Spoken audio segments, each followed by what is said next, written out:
मध्य प्रदेश शदीद ठंड की जद में है। दर्जे हरारत में मुसलसल गिरावट दर्ज की जा रही है। ग्वालियर, भोपाल, मंदसौर और दमोह में शदीद सर्दी पड़ रही है। सर्द हवाओं और कोहरे से आम जिंदगी मुतासिर है। ठंड से बचने के लिए लोग अलाव का सहारा ले रहे हैं। महकमे मौसमियात के मुताबिक आइंदा 1 दिनों तक लोगों को ठंड से राहत मिलने के आसार नहीं है।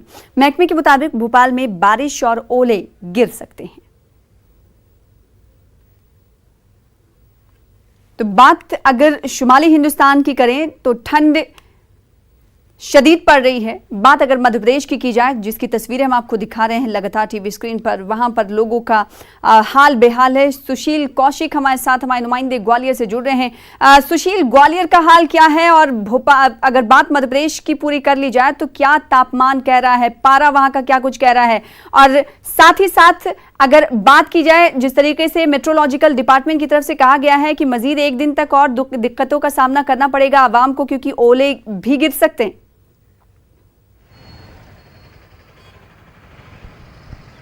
बिल्कुल, देखिए पूरे मध्य प्रदेश के साथ ही ग्वालियर चंबल अंचल में भी इस वक्त कड़ाके की सर्दी पड़ रही है। अगर तापमान की बात करें तो ग्वालियर के अलावा मध्य प्रदेश के कई शहर ऐसे हैं जहां का तापमान 5 डिग्री से कम बना हुआ है। कुछ शहरों में 3 डिग्री 2 डिग्री तक तापमान गिर चुका है मिनिमम टेम्परेचर। तो इससे समझा जा सकता है कि जो सर्दी है वो पूरे मध्य प्रदेश के अलग अलग इलाकों में लोगों को परेशान कर रही है। इसके साथ ही मौसम की बात करें तो आने वाले दिनों में करीब 1 सप्ताह तक ग्वालियर चंबल अंचल जो है मध्य प्रदेश का उत्तरी इलाका, इस इलाके में कड़ाके की सर्दी बरकरार रहेगी। साथ ही अगले 24 घंटे के अंदर भोपाल सहित मध्य प्रदेश के कई इलाकों में बारिश और ओलों की संभावनाएं भी मौसम विभाग ने जताई है। तो मौसम जो है सर्दी के साथ साथ अब कहीं ना कहीं बारिश का भी रहेगा 24 घंटे के अंदर। और मौसम विभाग के साथ ही कृषि विभाग और स्वास्थ्य विभाग ने एडवाइजरी जारी की है।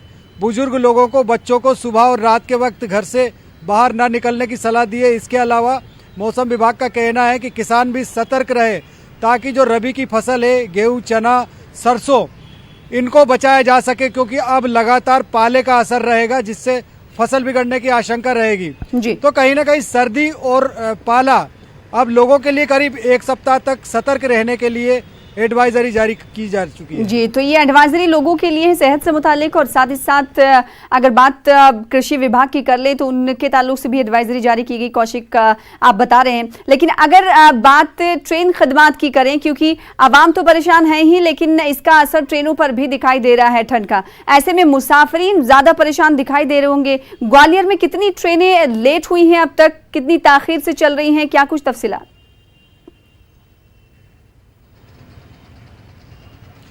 बिल्कुल, देखिए ग्वालियर में जो उत्तर भारत से आने वाली ट्रेनें हैं, चाहे दिल्ली हो या जम्मू हो या फिर पंजाब इलाके से जो ट्रेनें आती हैं, वो सभी ट्रेनें करीब 12 से लेकर 20 घंटे की देरी से चल रही है।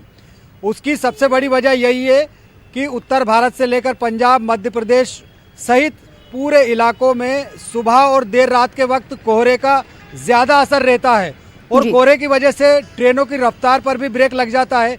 यही वजह है कि ये ट्रेनें रेंग रेंग कर चल रही, करीब 12 से 20 घंटे की देरी से चल रही, जो लंबी दूरी की गाड़ियां जो दक्षिण भारत की ओर जा रही है मध्य प्रदेश से होकर।